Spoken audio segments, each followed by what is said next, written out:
Ha, yeah, y'all know what time it is. So just sit back and relax because the show's about to start. You know what I'm saying? Yeah. Hello and welcome to Down to Earth Talk, a real-life talk show for real-life people. We are here to encourage, build, and expose the good in the world. That includes you. We want to bring joy in the midst of life's day-to-day challenge. Join me today is Chris Cheek, the Senior Program Director and Chaplain of ATAP. What's up, y'all? As my voice cracks. Also, Sherry Mitchell, CEO, that's Chief Equipping Officer of All Things Are Possible. Hi, guys. I'm Danny Eley. I'm the Program Director of ATAP Family Services. Along with us today, we have a large group of guests. We are excited to have you guys with us. We have Operation New Hope. Mr. Russell, I'm going to let you introduce everybody that's in that room with you. We have here to my left is Nick Martinez, our Fine Arts Director with Musicology. We have one of our superstar male students, Eric Turner, and our superstar female, Erica. And these are the folks that we brought today. Awesome. Welcome. Thank you, guys. We are excited to have you guys on. Russell, as I was talking to you yesterday, man, I told you I had my assistant in the car was taking show notes beforehand, and also I had my wife in the car. I don't know if you heard the end of our phone conversation, but my assistant said, "Wow, this is going to be a great show tomorrow." As soon as we hung up, he was really excited just about everything that you guys at Operation New Hope do. And so, first of all, I just like if you can give us kind of a brief overview of Operation New Hope, where you guys came from, and what you guys do. We're going to get this conversation going. Well, again, I appreciate and thank you for the confidence, but the passion comes from following in my father's footsteps. So we've been around for 35 years. In 1978, my father chose to become a sober man. So his recovery began by finding a place to volunteer his time and giving back, and we grew up in San Luis Obispo County, so he found a place called California Youth Authority Boys School in Paso Robles, California. By 1980, the warden had asked my father to open up a living unit that he wanted to focus on substance abuse. My dad's response was, "No, I won't do that, but I'll open up a holistic recovery program that we really help these young people re-enter society so they don't come back to jail." So the system was much different back in the 80s. My brothers and I went along with my father every weekend. In the summers, we hung out at the boys' school. That was my Disneyland. And up till 1986, we were allowed to go into the institution with my father. And we were the ball boys for the football team, basketball team, the baseball teams. But I walk around the institution by myself, see auto classes, shop classes, culinary, fire camps. My father's program was with the guys that were about to discharge from parole. They didn't have a fence around their unit. They were able to run away if they wanted to, and that never really happened. The core of us really started inside the boys' school. A broken man, my father, and a broken man, Doc Ellis, who was a baseball pitcher for the Pittsburgh Pirates, amazing guy. They created Operation New Hope with a bunch of knuckleheads, as we call it, and they named us Operation New Hope. And it was really focusing on the isms, I, self, and me, the way that we all grow up with distorted thought processes, and really finding out the core issues of our problem isn't alcohol and drugs. It was some trauma experiences that happened to us. And so Operation New Hope became a evidence-based curriculum, a life skills curriculum. In 1996, was labeled as a model program, put on the Office of Juvenile Justice webpage as a model program. The second Bush put us on the White House webpage as a model program. Obama continued that. We don't know what Trump's doing with that, but we are a labeled program that really focused on the main core issues that a lot of us deal with. I don't care if we're a knucklehead or not, but a lot of us grow up in dysfunctional families. And I'm a father and have two young boys, and I was just laughing with Nick how easily we brainwash our kids. So what we've done is really just to help these young people succeed in life, because they need to go to school, they need to go to work, but if we can't function there and have healthy relationships, that's the core of New Hope, is healthy relationships. I've been working with my father since '96, working as just a passion, doing God's work in my eyes, and trying to be a good person in my eyes, working on myself. But I wanted to be married, and my wife says, "Hey, you're not going to do it for $8 an hour." So around 2004, 2005, I started hanging out with some of my father's parole supervisors that he mentored. They started mentoring me to guide me on how to build my father's program to where we weren't just crushing cans to do the work. We actually got paid for it. 2009, I landed a Department of Labor contract through the San Bernardino County Workforce Department. So while we were doing this work with parolees, I was always guiding them to conservation corps, youth builds, places where they can get their education, their diploma, but also get a job. And so when the Department of Labor dollars, WIA, Workforce Investment Act, now WIOA, Workforce Innovative Opportunity Act, came along, that took now what we were working on the core issues of recovering ourselves as young people. But without a job, we're all angry, we're all mad, and we're all probably go steal something or hit someone if we don't have money in our pockets, we don't feel like a man. And so when the Department of Labor brought us dollars to focus on getting these people trained, to become work ethic ready, to be able to go to work on time, to know how to come back to work after you get your first paycheck, but also to keep the job. And to keep a job is actually getting certified. And that's what the world is nowadays. It's not all about college. Most of the people that we work with, and even people, me that were born into a normal family, if you want to call that, where I didn't go through a divorce, I didn't want to go to college. I really didn't like school. I flunked 3rd grade. So a lot of us are going to go find the culinary route. So the Department of Labor just blessed Operation New Hope to grow. With those Department of Labor dollars, I was able to partner up with a charter school called John Muir Charter School. Well, they focus on the population we love, ages 16 to 25. We call it the TAPE population. Those transitional age youth, foster youth, incarcerated youth, pregnant young ladies that have kids, the homeless and stuff like that, but up to age 25. So Eric here, being 26 years old, able to get a diploma. He has his story. He can share you what happened with him. But now we are able to get him a diploma. Without a diploma, they're not competitive. And now we can now connect him to people like Musicology, that Eric's into the music world. Well, now we can tap him into an industry where now he can get the hands-on experience. So I can talk a lot, but what New Hope has been around for 35 years, focusing on healthy relationships, connecting them to their next step, and then continuing to mentor them forever. We have guys that now, I've been doing this since '96 with my father, that they're making $125,000 as welders, and they're working for unions. I've got a guy that's flying for JetBlue, that they're still connected with us and still mentoring each other in the same aspect. So we do a lot, but I partner up with a lot of people. We bring in Wells Fargo to do financial literacy. We bring in Walden Family to do our parenting nurturing. We bring in multiple experts in the community, nonprofits that focus on a specific health, healthy eating, healthy living. Molina Healthcare is amazing. So we partner up. It takes a team, it takes a village to raise all of us, and that's what Operation New Hope's about. That's amazing. I laughed, Mr. Russell, not at you when you said 3rd grade. I just put myself in the position I couldn't stand school. I connected with you there. Absolutely. We're about project-based learning here. So really giving them that math and English we all need, but yeah. Really I learned, Olive Garden taught me the whole restaurant industry, and I learned it there working, I didn't go to cooking school. I was thrown on the line. And I became a cook. And then all of a sudden I ran a restaurant myself. So yeah, that's how I've taken New Hope, just like my father did with his recovery, is by our own personal experience.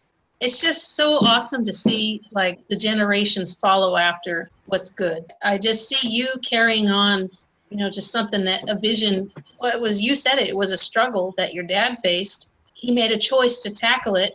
I can see his heart connected to, man, I can feel other people's struggles. And so he did something about it, which trickled down to his family. It's huge, the impact one person can make through the generations. And I'm pretty sure your kids may pick it up and keep going with it, and their kids and their kids and their kids. And then the young people that are in your programs, they're going to spark a passion, because it's just something when you've been through something and you know how it feels and you know what it is to be hopeless. And then all of a sudden, it's like, wow, something's changing in me. I don't quite get it, but something's changing. And I can see Eric and Erica. How long have you guys been in the program? I've been with Operation New Hope going on my 2nd year. John Muir Charter School and Operation New Hope announced the fact that they're going to be branching out, I immediately jumped on. I've been with them for a while, part of leadership, voting round of leadership. Big part of the school is learning a lot about yourself and branching out and learning new things. It's amazing. I've been to many schools. Unfortunately, I've had to jump around a couple times with my parents, moving around a lot, and it put a toll on my education. But coming here, it's way more stable. I have a great communication with the staff. They're amazing. We call them coaches because in our eyes, we don't see them as a teacher. It just changes the whole aspect on how we look at them. It's really great, and I'm blessed. Don't mind me asking, Erica, what about New Hope just like struck to you like, yes, this is the place where I want to go and I want to work towards the next chapter of my life? I actually started with the RIOA program that's part of Operation New Hope as a job site where they send you out to the specific area. You work there for a certain amount of hours or months, depending on what the basis of the need is at the job site. I completed my program there, but I didn't have my high school diploma, and that's when the staff reached out to me, talked to me about, maybe going to school, getting your education. I was like, okay, whatever. So I started it, and immediately I felt so different. Like, it wasn't just going into homeroom or second period or anything like that. It was really having a great connection with the staff. I think the staff absolutely was the number one thing that has kept me coming and attending. I came to Operation New Hope with 64 credits, and I need 18 more till I graduate. Thank God. Yeah. It's great. It's not just the fact that the staff is great, but it's also the opportunities that they bring into us. When I was 18, I maxed out my credit. It was horrible. It was when I first got my first credit card, and I didn't know nothing how to control it. So with Wells Fargo coming in and really describing about like what are things you look for, and how to establish credit, how to make it go away, not go away per se, but make payments, things like that, and how important a credit score is. And I wish I knew that a while ago. Yeah, I've also received my CPR license. I'm actually going to be attending Valley to get into the alcohol and drug business because we have a great instructor here that she comes twice a week. Miss Kimmy, yeah, she's great. I love her. She's totally inspired me to get into the drug and alcohol business because growing up around it, I've had my personal view on things, and thank God I've never got into any things like that, but I can help people now. I can give them advice. I can be able to be that big part of their life. I want to be the one to say, you helped me get through this time. You did this. That's just the biggest blessing I think would be in the world. I'm proud of you. Really proud of you, Erica. Hey, really quick, let me go over to the chat. Dan says, everyone deserves a chance. He said, this is awesome. And then as you were talking, Erica, actually, when you were talking about your credits left to graduate, he said, you can do it. Yeah, Eric, what's your story? How'd you get involved? It was kind of crazy because I have a son, he's 4. And at the time I was trying to get him in school. So I went to the resource center. They gave me a bunch of resources. I'm a single father. So I'm like, well, how do I do this? How do I go about this? So they give me the resources for him to go to school. And so as I'm walking out of the building, I said, wait, I wonder if they have any resources for me to go to school or to better myself, because I had been stuck in a rut. Like, I was supposed to graduate in 2009, kind of feeling like a loser. I didn't really want to, I was stuck in a crowd where I knew I was better. Like, my surroundings was making me seem like I was just like everyone else. They gave me a pamphlet, and it was Operation New Hope, and it said 20 for ages 16 to 25. And luckily I was 25. So I said, well, let me check it out. And I came down, and I'm like, I'm still kind of like, my heart's beating. I hadn't been in school in years. I'm like, man, they're gonna have to work with me because I don't know where to start from. So basically I came in and I met with the staff, and I felt at home. I felt normal. Like it was like, you can do it. Everything was more so like, you can do it. The way that you've been feeling, don't feel that way, because we're here. I met with the staff. I hadn't met with the actual students here. So when I started, I noticed that everybody was like family, like a real family. If you don't come in 1 or 2 days or something, it's like everybody's really worried about you. Everybody checks in with you. You know, Russell, hey, everything's good? You need anything? You know, stuff like that. So I would just say Operation New Hope for me is like what really saved my life. I didn't know I was gonna have a kid.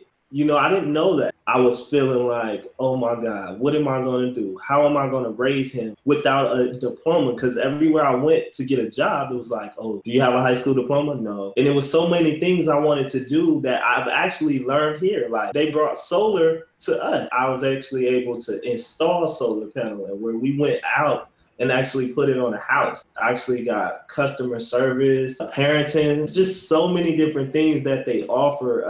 I was able to meet Nick, which is a wonderful guy, Musicology. It's just like the studio that we're actually going to work in, like me and a few of my classmates actually built it and put it together ourselves. So like it's deeper.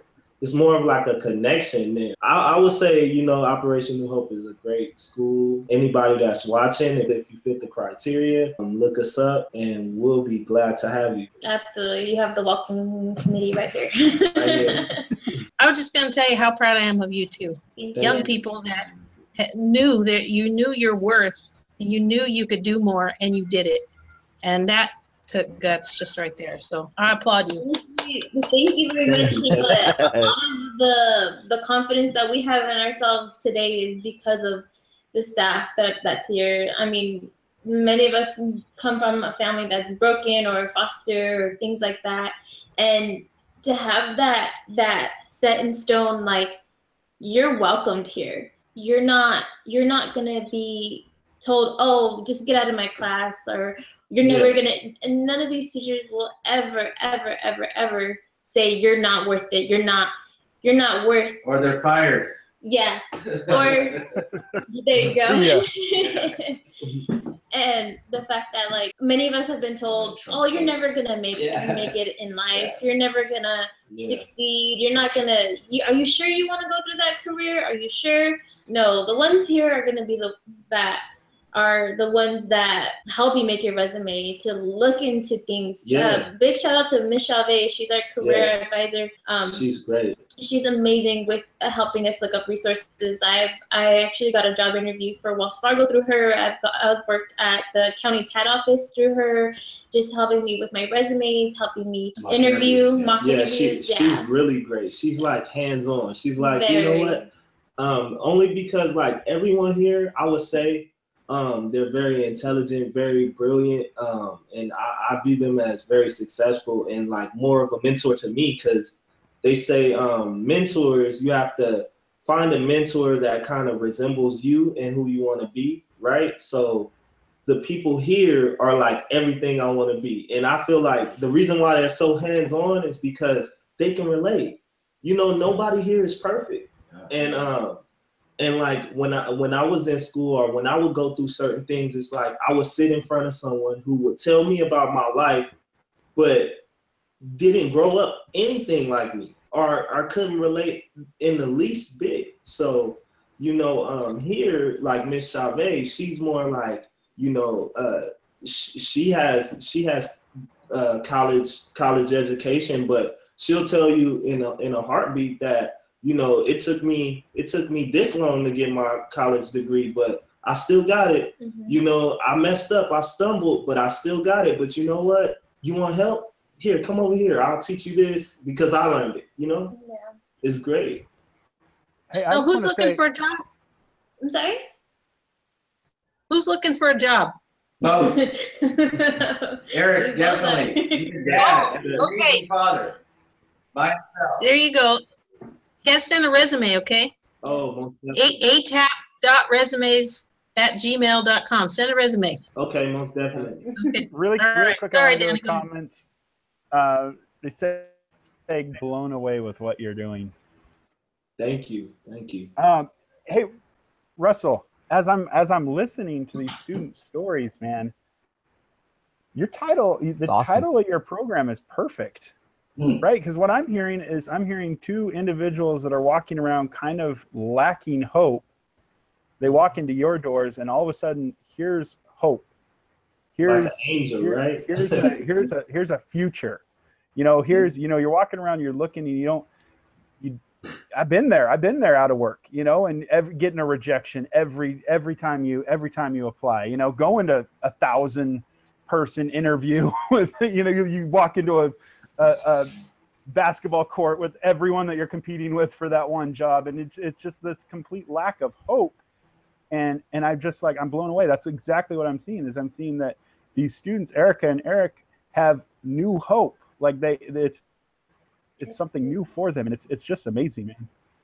And I to be truthful, the young guys in the boys' school, they named the program. So it was that's why I try to tell them this program was developed by their uncles, their maybe grandfathers.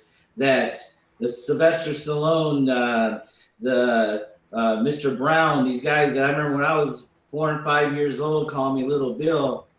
You get my father on here, I'll tell you the history of it.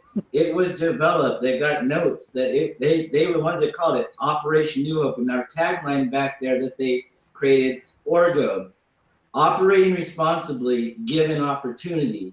And my father was I'm almost used a curse word, that he didn't have staff that didn't walk the talk. And it was we all got to operate responsibly, given an opportunity. So I got to operate responsibly so these guys can see that they can do it, like he just said. But you're right. But I want to give credit to the men in blue in 1980 to 1986 that created this program.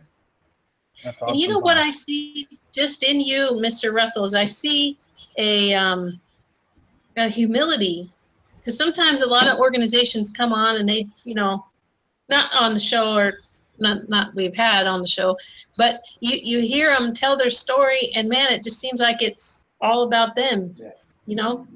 And you're saying right now, you're not even giving. I love hearing that, because it's like there were people before us that paved a way for us, and it's really, and I'm impressed that you brought on students, because sometimes, even doing interviews, the attention, people want the attention. Look at me, look at me, look at me. But you're not like that. No way. And you're bringing on, the attention is on and should always be on the people we are serving. It should never be like, look at me, look at me, look at me. I'm so cool and I'm so great. And I appreciate but that. we all I appreciate that. That's who I am, and I get sometimes that's a negative response that people will tell me that I don't have enough of that ego in me, but I just know who I am. I don't want to share my whole story right now because it could take so long, but I'm not that typical white boy that grew up, in San Luis Obispo County. I got to give credit to my brothers who chose to not go the knucklehead route. They're both sheriffs nowadays, and great sheriffs. We need good sheriffs out there.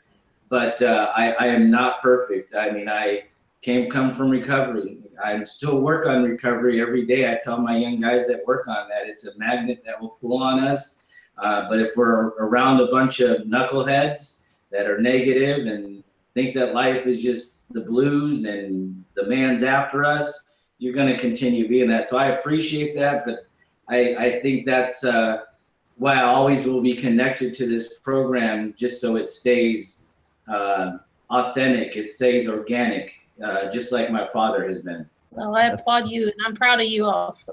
This is just amazing, guys. I mean, you're talking about a point where it's defining moments, like in the story of a life, there's defining moments. And for example, like Eric, you had that defining moment where you're like, I wonder if they've got resources for me. And you can recognize that and go, Operation New Hope, and it's just amazing that you guys can breathe this breath in there. And I want to just share with you guys a couple of as the live chat is going, Dan is saying to you, Eric, he's like, great job, Eric. I'm blown away with what you're doing. And then it's followed up by Steven, and he says, I'm blown away that you want to be a father to your son. That's awesome. And then Chandra, she says, I love that it's New Hope as well. You're helping people find new dreams, new visions beyond what they probably thought was possible. And then it goes on, and Dan follows up for you, Mr. Russell. He's like, you're great. You're a great example. I want my kids to meet you. And so,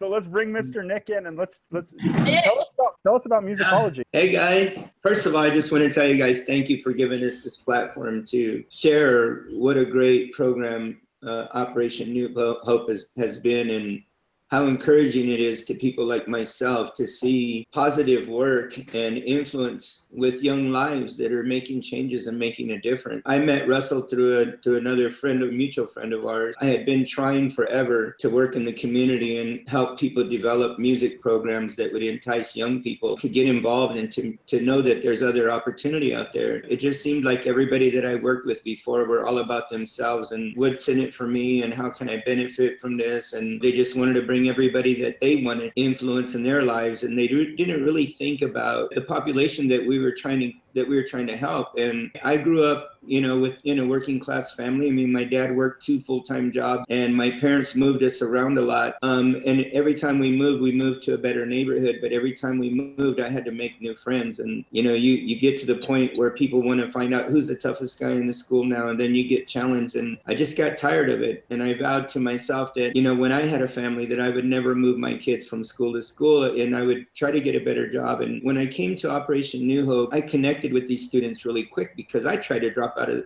high school when I was in 10th grade. With some influence of my dad and his leather belt, at the age of 16, I decided it's better to stay in school. I'm thankful to my parents that my dad saw that, and he knew that that was something that was going to help me. I got a job at Southern California Gas Company right out of high school as an auto mechanic. I had my boss telling me that I was much smarter than that I should get out and do what I really wanted to do. And so I took my retirement savings and I started a mortgage corporation. I invested in a hip hop group that was a Christian hip hop group. The producer flaked on us really bad. I saw the discouragement in their eyes in these young men that I was working with, and I decided that I was going to learn what I needed to do to help them get to where they needed to be. And it's because of those 5 young guys that I worked with that I'm here today working in the music industry. I felt like a need all along. I felt there was a need to give back, but give back in an area with people that really would appreciate it and take it and do something with it. And when I came to Operation New Hope, I found that population. I mean, I found young people that were working hard and striving to move forward in their life and trying to get over obstacles and trying to deal with things that society was throwing at them and things that they had, challenges that they had. I met Eric and Erica, and there's many other students here who have amazing progress in their lives from Operation New Hope.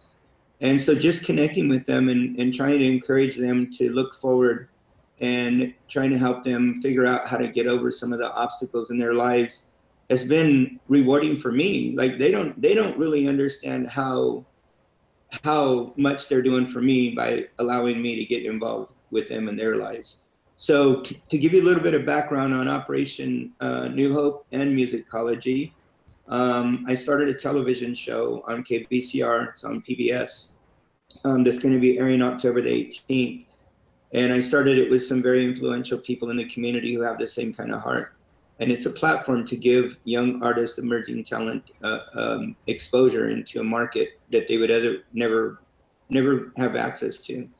And in doing so, what we did was we decided that we would create an audio and visual arts department here at Operation New Hope.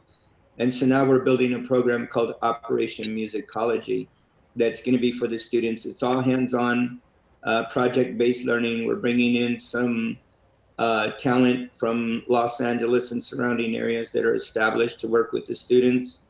We'll be working on that talent that we bring in. They have projects that are currently in development, so we'll be working with them on their own projects with the students. And now the students not only get to learn what it is that they're passionate about, but they get to be involved in something that's actually going to go out into the market, that will have their name on it, that they can feel good about. They know that they've done something that has progressively moved forward.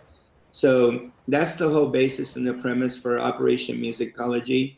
It's a great marriage between Operation New Hope and the Musicology production team that I work with. So in a nutshell, that's what we are, and that's what we do, and that's what we're looking to accomplish, is to help change lives for the better and help support those people that want to make a change and a difference in their lives. What do you envision as far as growth? How big do you want to grow to? Everybody can be successful, but if you don't give something back, or you don't get involved in the community and you don't help other people, then what good is it?